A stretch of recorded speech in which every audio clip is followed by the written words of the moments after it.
HbA1c বা A1c বা গ্লাইকোসাইলেটেড haemoglobin নিয়ে আজকে আমাদের এই ভিডিও।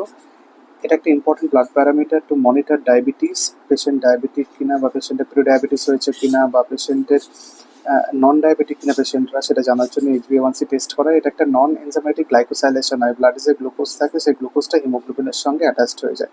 এবার আমরা জানি আরবিসির লাইফ স্প্যান 2 থেকে 3 মাস, সুতরাং এটা 2 থেকে 3 মাসের একটা অ্যাভারেজ ব্লাড গ্লুকোজ আমাদের দেয়। যদি HbA1c লেস দেন 5.6 হয় তাহলে পেশেন্ট নন ডায়াবেটিক, যদি 5.7 to 6.4 হয় তাহলে patient pre diabetic, and more than 6.5 যদি হয় বা 6.5ও যদি হয় তাহলে পেশেন্টকে ডায়াবেটিক হিসেবে গণ্য করা হয়।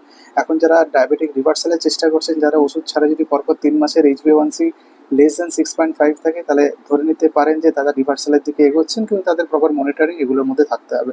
সুতরাং এই হচ্ছে আমাদের HbA1c, এটা নিয়ে একটা আপনাদের ভিডিও বানিয়ে দিলাম। আপনারা ভালো থাকবেন।